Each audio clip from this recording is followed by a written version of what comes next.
Vinter på landet, vinter i byen, sne nu på vej til jorden fra skyen. Komme rundt, det er et slid, det er vores travle tid. Store køkken, det er mit rige, hyre er min søn og tøs er min pige. Mor og jeg går fint i spand, far han er en guttermand. Mor og tøsen altid med smil på, de er de stærke, det må jeg tilstå. Vi kan godt lide pjank og pjat, men har travlt, når det bliver nat. Nætter er lange, dagene korte, træer er bare, bladene borte. Trunder har så travlt, fordi de kan ikke gå i hi. Hi, hi. Jeg kan høre, du også har skrevet vintersangen. Det ord brugte du også i efteråret. Hi, hi, hi. Og du er stadig lige fræk. Man kunne også sige, at dyrene går i dvale. Det betyder, at de sover vintersøvn. Det var jo derfor, de havde så travlt med at samle forråd og spise sig fede i efteråret, sådan at de har noget at tære på vinteren igennem. Du skal bare se, hvor de har tabt sig, når de dukker op her i det tidlige forår, for at finde noget at spise. De er skrubsultne. Det er der også lige nu, men mor har gemt småkagerne. Ja, det var jeg nødt til. Det er ikke meningen, du skal leve af småkager hele vinteren. Er du sulten, kan du gå ud og smøre dig en fedtemad. Jeg er færdig i køkkenet for i dag. Så sulten er jeg nu heller ikke. Det tænkte jeg nok. Hør far, jeg synes, du sagde noget om et par dage hos din fætter i Sydsjælland. Hvad med det? Ja, han bor jo et spændende sted. Det er en gammel herregård. Og så kan det vel også være en spændende tur for ungerne. Hvad spændende er der ved en gammel gård? Der er vel hundekoldt? Nej, det var der nu ikke, da jeg besøgte ham for cirka 100 år siden. Det er forresten den samme familie, der ejer den, som i de sidste 200 år. Men i flere generationer hvilede der en ulykke over stedet, ja over hele egnen. Det er derfor, der bor et spøgelse, vist nok i tårnværelset. Menneskene har aldrig set det, men det er min fætter, og de to kan selvfølgelig se hinanden. De er faktisk gode venner. Nu lyder det pludselig mere interessant. Hvorfor blev han genfærd? Hvorfor vil du vide det? Jeg synes, det lyder uhyggeligt. Der er nu ikke noget at være bange for. Nu er han nærmest på pension. Det kommer sig af, at gården for mange år siden tilhørte en hoven og grisk herremand. Han var aldrig for nok, og ondskabsfuld var han også. Han vidste, at der på en nabogård var en meget smuk pige hos sine bedste forældre. Hendes forældre og søskende var alle sammen døde under den store koleraepidemi, som udryddede næsten hele Københavns befolkning. Man havde ikke ordentlig medicin dengang. Byen havde ingen kloakker, kun regnestene. De endte ned i havnen, og i de regnestene bredte rotterne sig forfærdeligt. Man mener nu, at sygdommen blev ført hertil af skibsrotter fra fremmede lande i Østen, og som kravlede i land over fortøjningerne. Men som sagt, var pigen hos sine bedste forældre. Der var hun sendt ned året før for at lære husholdning. Hun hed forresten Ingeborg. Og hende ville herremanden jo så gerne have fingre i.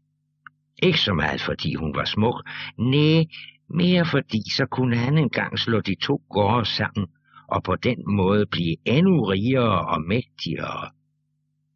Men der var altså noget, han ikke havde regnet med. Ingeborg var forelsket i en ung skolelærer, der ved siden af skolen også studerede medicin for at blive læge.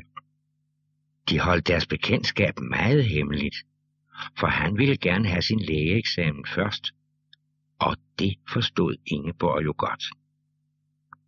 Men den lumske herremand gik til bedsteforældrene og spurgte, om han måtte gifte sig med pigen.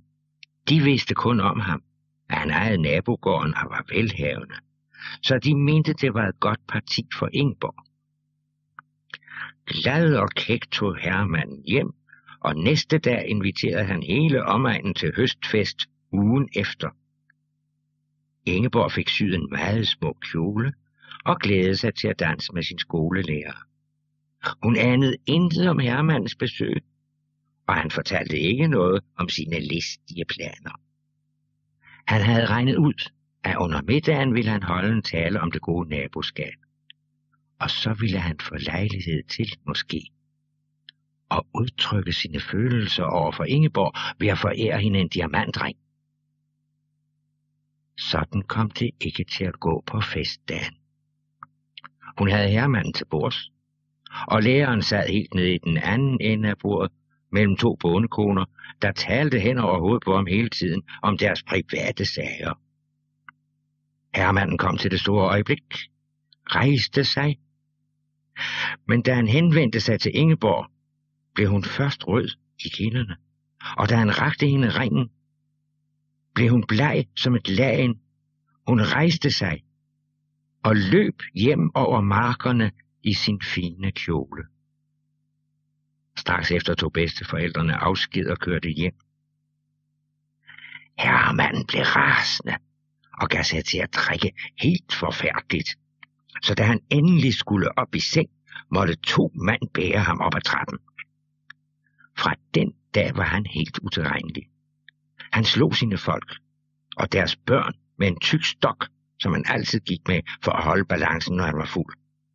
En dag havde han slået en ældre arbejder halvt ihjel, men han havde da kræfter nok til at råbe til herremanden: "Selv efter døden skal jeg gøre dig livet surt." Og det er såmænd ham, der spøger på gården endnu. Hvordan gik det de 2 unge mennesker? Fik de hinanden? Ja, bedsteforældrene var blevet for gamle til den store gård, så den solgte de, og så tog de med Ingeborg til byen, hvor Ingeborg stadig havde sine forældres hus. Nu er epidemien overstået, og huset var blevet gjort fint i stand. Og skolelæreren, ja, han tog en flot embedseksamen som læge, og fik med tiden en meget høj stilling. Hvornår skal vi afsted? Jeg kan næsten ikke vente. Ja, altså først skal vi jo knuppe alle dem på maven, der har spist for meget her i julen, ikke? Skal vi ikke sige efter nytår? Ja, du har ret, far. Vi er alt for travlt lige nu.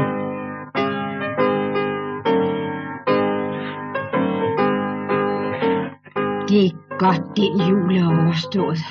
Det er det hvert år. Og nu er vi på vej til din fætter. Ja, men lå man nu ikke at blive forskrækket eller muggen, for han taler som et vandfald, og det er ikke lige spændende, hvad han fortæller, men han er lige så god, som natten er lang. Så er han altså særlig god for denne års tid. Nu skal vi straks af. Hvordan finder vi gården? Jo, vi går ned på torvet og hopper på en bil, der skal mod vest. Så kan jeg kende huset og omgivelserne. Vi rasler med noget bag i bilen, så stopper manden for at se, om der er noget i vejen. Og imens så spænder vi, og så klør han sig i knolden. Så, løb så. Det er ikke ret langt væk. Hop op i ladet på den grønne lastbil. Han skal den rigtige vej. Så. Nu er det om at skramle. Jeg kan kende tårnet derovre til højre. Det var da mærkeligt. Det er ikke noget at sige. Nå. Ja, det sker. Du sagde, at vi skal møde ham på høloftet over kostallen. Ja, der kan vi så ret tage en lur, til vi skal ind i hovedbygningen. Hvis ellers fætter kan tie stille en times tid. Det må være op ad den rampe. Nej, hvor smart. De kan køre høet næsten helt på plads med det samme. Hvor er det et kæmpe rum. Og sikke en bunke hø. Der må være mange køer. Ja, se goddag. Nej, det har vi nok hele familien, og velkommen. Ja, jeg har en lille forfriskning her om bagved. Ja, de er ægte uforfalskede gulerødsafter. Nu skal jeg altså høre, hvordan gik turen? Ja, jeg kan jo se, for jeg er jo kongen. Men der sker så meget her i huset for tiden. Ja, det gør der altså. Datteren er begyndt at gå til spil, og jeg kan ikke beskrive, som det lyder. Hun har også en af de her stereomaskiner, hun spiller så højt, så skillerierne blafrer på væggen, og det må mindst skulle høres til Slagelse og Glumsø. Se, jeg har jo en tante engang i Glumsø, det har jeg måske engang fortalt dig. Se, hun havde været hos en greve, og hun taler om ham endnu. Selvom han altså har været død i masser af år. Hun siger, at det var den smukkeste, braveste mand, der nogensinde har levet. Ja, det kan da godt være, men altså nu er hun altså i Glumsø. Og der er hun jo godt tilfreds med, at hun passer hele byen om med en helt alene. Men så har hun en bror i Aalborg, og han er en værd spillet op med, at de siger, at det er ham, der spændte ben for dronningen til Rebelfesten. Men den tror jeg nu ikke på, de siger jo så meget. Ja, det tør siges. Tak for din venlige modtagelse. Jeg tror, vi er lidt rejsetrætte, så vi må nok hellere sove lidt, så vi kan få set godset indvendigt i nat. Ja, og få hils på Laurus. Ja, han er egentlig så rar. Ja, nu må vi altså have en lur, indtil tårnuret slår 12. Ja, det passer fint, for jeg har aftalt med Laurus, at vi skal mødes lidt over 12. Så nu, gods.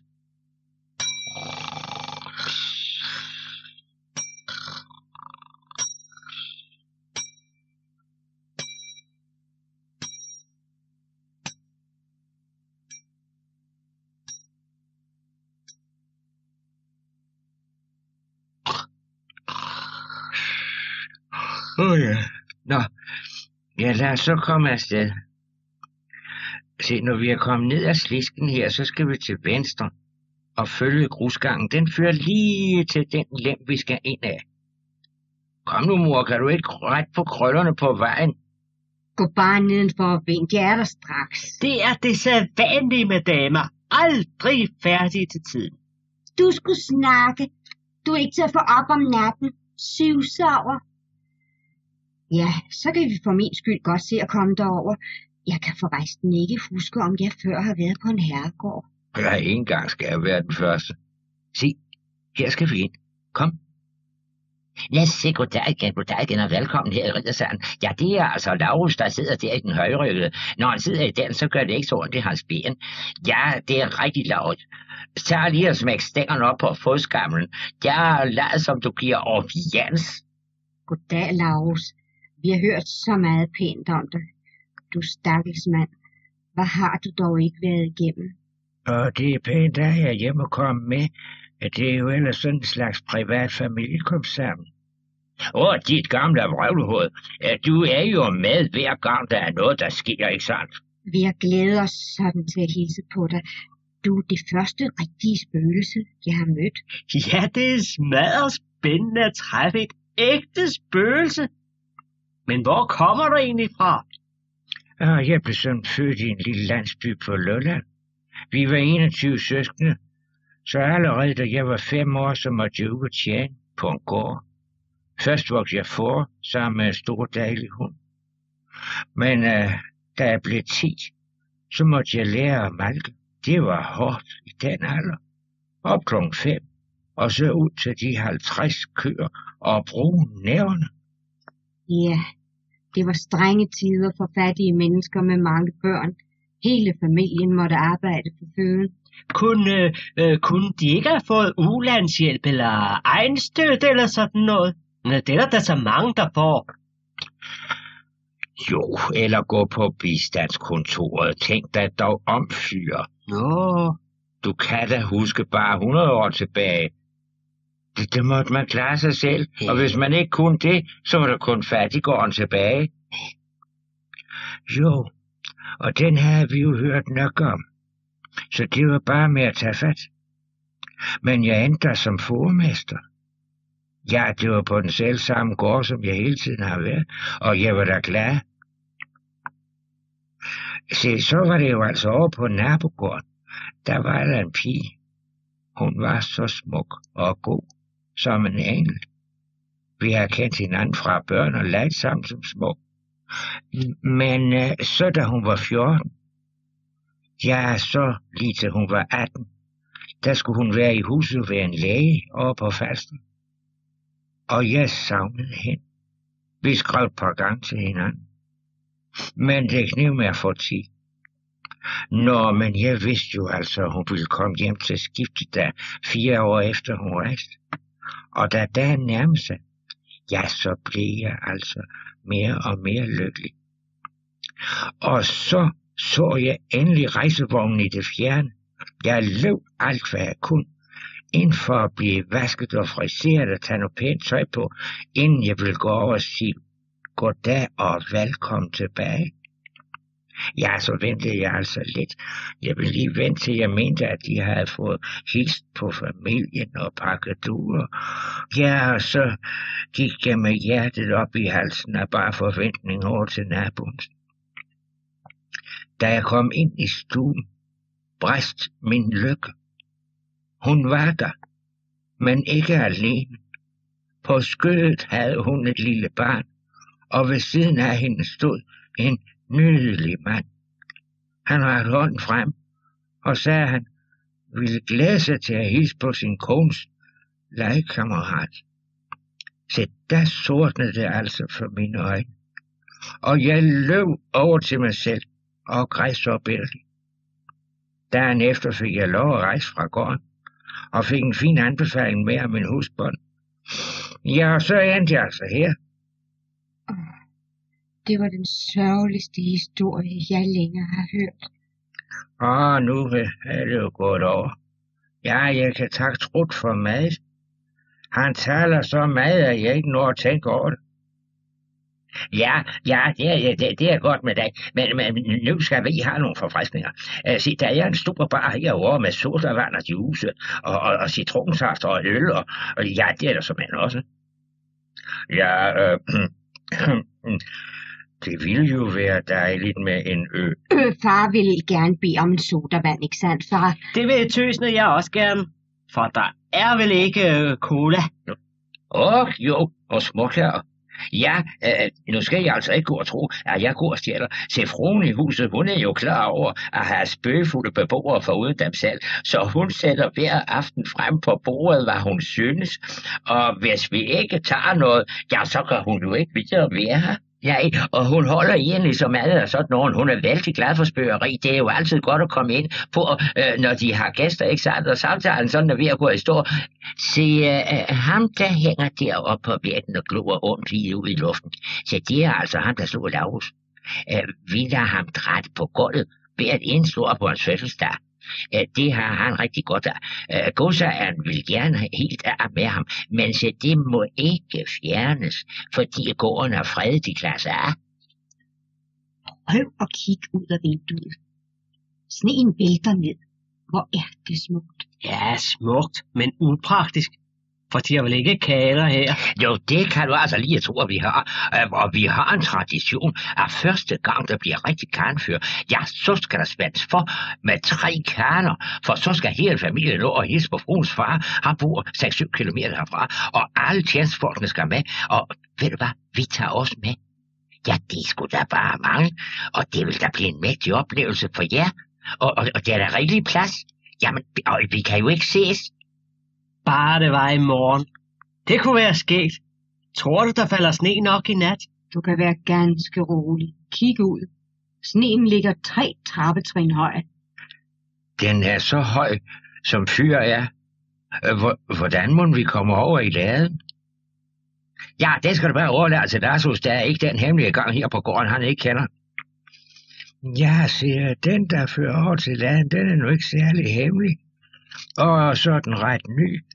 Se, da Kostallen blev bygget for 50 år siden, så fandt godsejeren ud af, at man kunne udnytte halmen til brændsel, og så lod han en varmecentral bygge for enden af grisehuset, og nu går der rørledninger med varme til alle bygninger, ja, selv til hønsehuset. Vi kan da ikke kravle igennem et knaldvarmt rør. Ja, men det er heller ikke nødvendigt. Nej, det er lavet så snedigt, at en voksen mand kan krybe igennem den kanal, som rørene er lagt i, for at de kan holde dem ved lige til enhver tid, så du kan være ganske rolig. Hvis vi skal på kanetur i morgen, må ikke vi så skal sige tak for i nat og få sovet lidt? Ja, du har som sædvanlig ret, mor. Vil du vise os vej, Laurus? Det kan Trud gøre. Jeg er ikke så meget for trapper, men sov rigtig godt. I lige måde. Vi ses i morgen. Ja, så skal vi altså ned i kælderen. Kom, se, trappen den er her, og når vi så er kommet ned, så viser jeg jer den kanal, I skal følge. Den går til kostallen, og der indvendigt i kostallen, jeg tager altså en trap op til høloftet. Her skal vi til højre. Og der kan I se kanalen med rørene. Kom nu godt hjem.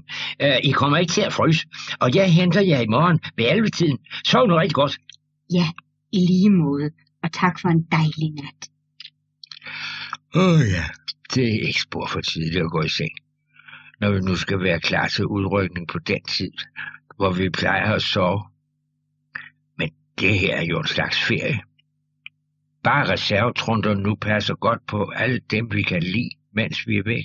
Du kan være ganske rolig. Jeg har kendt Smut fra han var 100 år, og hans søster næsten lige så længe.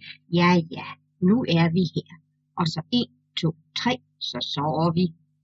Og ikke nogen skæg og ballade med jer 2 rollinger. Godnat. Godnat, mor.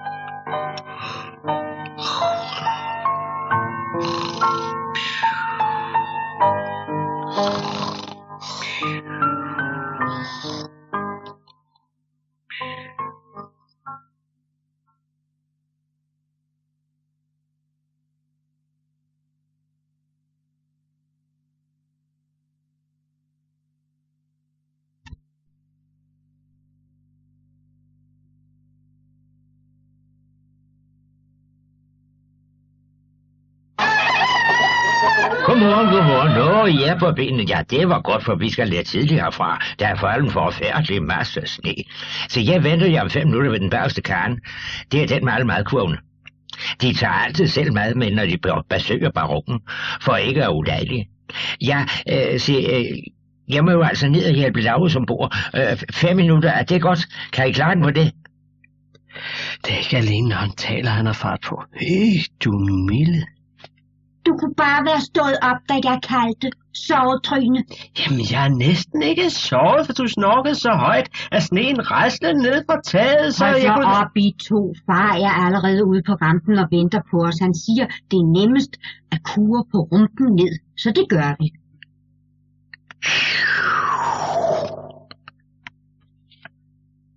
Der er de. Det er den der kane med de brune heste for.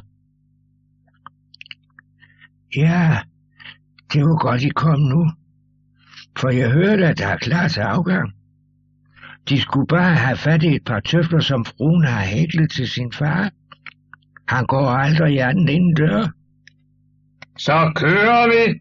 Alle følger forreste kane. Ikke noget med at køre om kap. Må lige se. 4 i første, 6 i anden og 2 i sidste. Det er som det plejer. Altså, afgang. Det er godt, han ikke kan se os, for så var sidste kane blevet knaldet af politiet for overlæs. Det skal du som ikke være bange for. Det er nemlig kun dem med kaner eller ski, der kan komme fra sted til sted på anen i den tid. Ja, det minder mig om den gang, da jeg var snedet inde. Ja, det var så helt aldeles. Det var en hare. Så du den, tøs? Ja, og en til. Nej. Hvor kan de hoppe højt? Der er Sønder Vestre Kirketårn. Ja, så er vi snart på slottet. Hvad for noget? Et slot? Godt, det er han, er vi. Ja, selvfølgelig er det et slot. Tror du, det var et kolonihavehus? Der er jo ingen, der kan se os. Jeg glæder mig til at hilse på mine gamle venner, Grev Gimmerhånd og Lord Pigles. Det kan du da ikke sådan uden videre. Hvorfor ikke? Er det en spøjelse, der ikke lige så godt som det andet? Nå, det er dine kolleger. Ja, det kan du regne med. Gimmerhorn har været siden 30-årskrigen. Han blev halshugget og går med hovedet under armen. Ja, det ser lidt fjollet ud i vores dag, men der er stil over ham. Hvad med ham der, Lord Beatles? Nej, Pickles. Nå. Ja, han var med på et skib, der førte prins Hamlet hjem igen til Danmark. Så kom han i klammeri med en rival om prinsessen, der dengang boede her. Og så vandt han altså ikke. Men det fortæller de måske selv nu. Skal du bare se. Jeg kunne godt tænke mig at bo på et slot. Jamen, det kommer du jo også til. For vi skal ikke tilbage før i morgen. Jeg har forresten altid den aftale, at når jeg kommer, så mødes vi i torturkammeret ved midnatstid og drøfter gamle minder.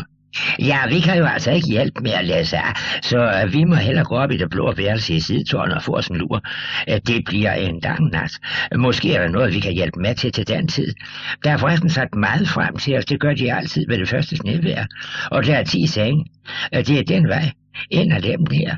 Og så helt op under tårnhatten. Men pas på ikke at træde på en rotte. Ja, rotter. Dem er jeg ikke vild med. Du må hellere gå først, far. Ja, jeg bryder mig heller ikke meget om dem. Så lad mig. Jeg kender dem. De sværmer om Hekselinens hus derhjemme. Det er vel nok mod, du har, fætter. Ja, han har jo heller ikke set størrelsen på en minut. Nej, det er jo en hel sal, og der er 10 senge, og det er ens. Ja, det er fordi den prinsesse, som Lord Pickles kæmpede for at blive gift med, ville slet ikke have den anden. Og så rejste han sin vej. Men hun var ulykkelig over Pickles død. Og hun blev lidt mærkelig. Hun ville sove i en ny seng hver aften.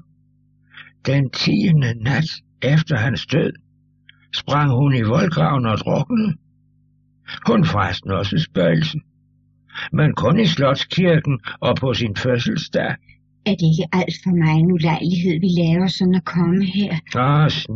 Snakke har jo plads nok. Fætter kan vise jer, hvor maden står. Det er hen i det lille anretterværelse. Farvel så længe. Kom her, tøs, og se. Han sagde lille anretterværelse. Det er jo en balsal. Og sikke lækre ting på fadene. Stegte sild i eddike, sylte, røget ål, salater og ost. Kan jeg få 4 med leverpostej, så skal du ikke høre et ord mere fra mig. Jo, hvis der er et glas mælk. Det er der, og den kommer lige fra konen. Jeg vil godt have det samme som fyr. Det havde du sådan ikke behøvet at sige, jeg kender jer jo. Nej, det er vel nok lækkerier. Nej, hvor er det festligt. Er der noget at drikke til? Der er dejlig nymalket iskold mælk. Havde du ventet andet? Nå, ventet det er så meget sagtens snart håbet. Ja, på øl og snaps. Det er slet ikke godt for din mave. Her er dejlig mælk. Det giver kræfter. Ja, altså, hvor smager den mælk dejligt. Kan man få den hjemme? Nej, der er for langt til byen, så mælken må på mejeri først og pakkes i kartoner. Her kan de jo hente den i stallen. Så snart de har spist... Hør! Hvor bliver du af, Trud? Jo, nu skal I høre. Altså, mens herskaberne sad og spiste, så stod jeg bag gardin, og tænk, så begyndte de at snakke om noget spøgeri, som en grosser havde pralet gevaldigt, at han havde på sin ejendom. Og han ville ikke tro på, at det skete andre steder her i landet. De har inviteret ham til i aften. Ja, det er noget med forretning. Og så tænkte jeg, at vi 5 i vores familie, og vi 3, der alle sammen spiller. Vi må da gøre ham rent til krigen. Den er jeg med på. Jeg elsker at dykke nogen, der er for høje i hatten. Hvad skal vi lave? Ja, ser du. Der er jo masser af usynlige tråd her. Og jeg havde tænkt mig, at når han begynder at holde tale om, hvor vigtigt det er for ham at få den grusgrav, han er nemlig ude efter en af baronens grusgrav, ja, så skulle du sørge for, at dørene til terrassen pludselig ryger op med et gevaldigt brag, og når de så endelig er blevet lukket igen til de her døre, og han fortsætter med al sit præg, så begynder den store lysekrone over spisebordet og dingle faretroende hen imod ham. Så går han så nok stå igen. Se, alt det er ordnet og gemmerhorn. Det er hans yndlingsbag. Se, hvis så manden ikke har fået nok, så er Piglet parat til at få alle lysene til at gå ud, mens han står og taler i mørket, så trækker jeg hans stol lidt tilbage, og når lyset kommer igen, så vil han stå og se godt dum ud, fordi hans stol har flyttet sig. Se, hvis han nu er endnu sager, ja, så står jeg parat og sætter alle malerierne til at spinge frem og tilbage. Ja, det har jeg prøvet før, den virker hver gang. Og se, familien her, de bliver jo ikke spor nervøse. Nej, for de ved alle sammen, at vi er her. Så de vil da bare mor sig gevaldigt. Hvad skal vi andre lave, mens alt det står på? Ja, det kunne jeg som også godt lide at vide. Ja, nu skal I høre. Der er et traptrin. Det kan vippes der på hovedtrappen. Og hvis I synes, at han trænger til at komme en tur på enden ved af trappen, så er det jeres opgave. Ellers skal I bare bøje. Ja, altså, de skal først spise 9:30, så det kommer til at passe med vores normale arbejdstid. Men nu skal vi sove lidt alle sammen. Jeg lægger med hen i den der hen ved vinduet. Det ser ud til at blive en aften, man ikke glemmer lige straks. Det tror jeg også, og på den måde kan vi da hjælpe lidt til. Ja, jeg tror ikke, jeg kan nære mig for at vippe det sidste trin. Nå, men sov godt.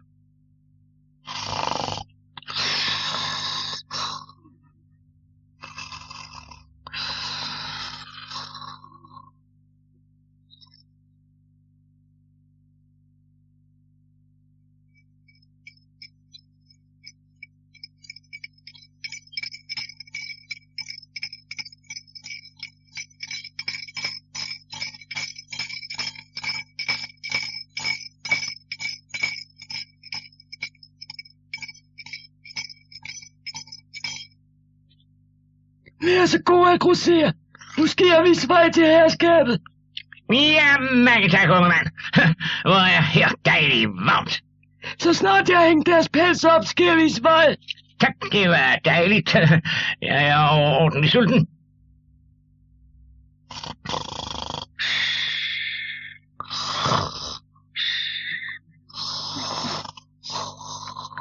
Så, nu er den klar. Nu kan jeg mærke, at klokken er 11:15. Så må vi op alle sammen. Jeg har da været vågen længe af bare spænding. Ja, vi er vist klar til at gå ned og forberede løjerne.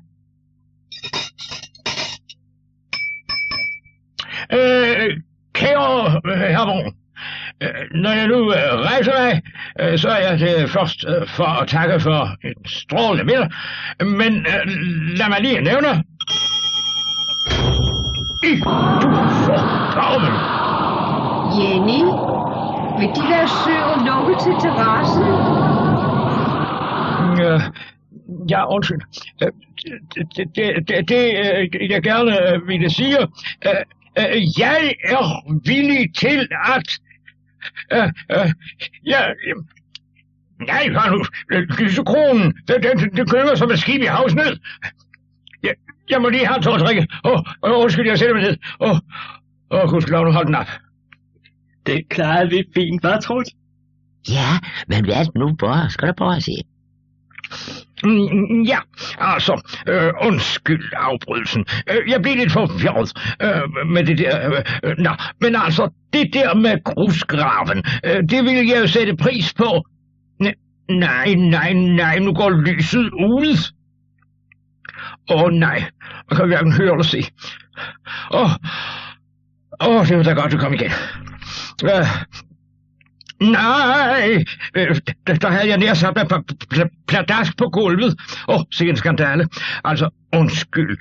Men nu må jeg sidde ned lidt igen og sunde mig med et glas vin. Ja, det hjalp. Jo, grusgraven, det er mig meget magtforliggende, at... hvordan er det dog, de malerier opfører sig? Monique, jeg nu kan sige velbekomme. Så kan vi gå ud i hallen og drikke kaffen der. Ja, her er der frideligt. Men vel, hvad var dog det? Nå, det er noget, der sker. Hver gang frosten kommer, så løsner det et panel, og så vælter panelet, det sætter kukkeren i gang, den kan ikke tåle det spektakel. Og som de ved, at det er en sart lille fugl, sådan en kukker. Men de ville sige noget inde ved bordet om min grusgrav. Jeg vil bare bede dig om først lige at fortælle mig, er der spøgelser her på slottet? Ja, selvfølgelig. Men vi kalder dem bare vore venner. For de gennemskuer de mennesker, der kommer her, for at opnå et eller andet til egen fordel. De viser deres utilfredshed på en fornøjelig måde. Ja, misforstå mig nu ikke, men sådan er det. Spøger det altså i grusgraven? Jamen, de kommer der overalt, selv i kostallen. Men hvad var det egentlig, de kom for? Jeg tror efterhånden kun for at få en pragtfuld middag. Det glæder mig, at de synes om den. Men nu må jeg desværre til ro. Jeg får en lang dag i morgen. Ja, undskyld, jeg er blevet så længe. Men det har været en dejlig aften. Vent du bare til du skal ned ad trappen, min fine ven. Ja, så siger jeg farvel, og mange tak for i aften. Farvel, farvel.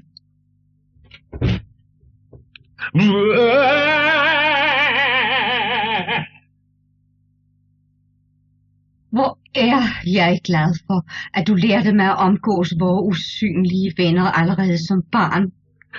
Det man lærer i barndommen, kommer en til gode hele livet. Kom, så går vi 3 ovenpå og sover til den lyse morgen. Det var godt, det gik, så vi lige kan sidde lidt her. Du kunne ikke nære dig med det trappetrin, hvad far? Jeg synes, han fortjente en tur på enden, og han er jo stadigvæk kun dreng. Du kan tro, det var tungt fyr. Det var godt, vi havde Tøs til at hjælpe os. Men kom, de andre venter os i det blå værelse. Vent lidt. Nu skal I høre. Jeg var listet op ad trappen, og jeg hørte, hvad de talte om.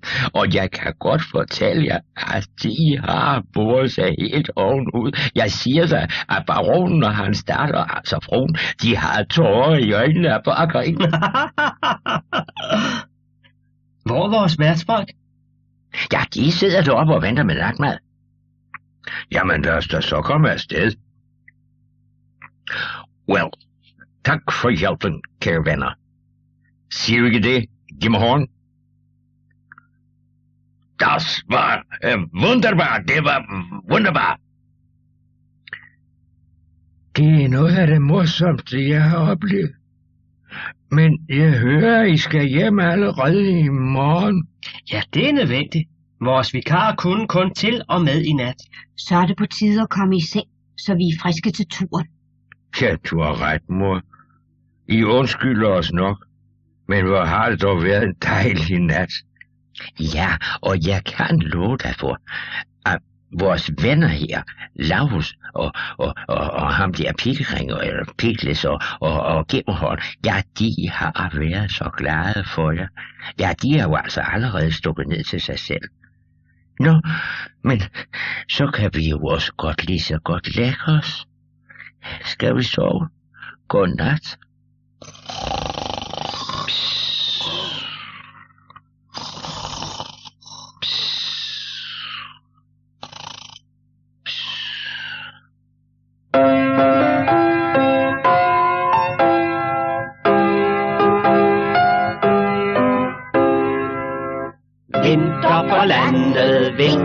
i byen. Snif på vej til jorden fra skyen. Komme rundt, det er et slid.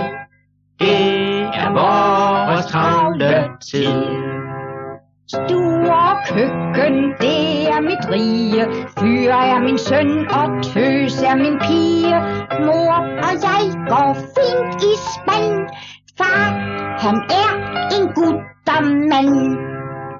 Mor og tøsen altid med smil på. De er de stærke, det må jeg tilstå. Vi kan godt lide pjank og pjat, men har travlt, når det bliver nat. Nætter er lange, dagene korte, træer er bare, bladene borte. Trunder har så travlt, fordi det kan ikke gå i hi.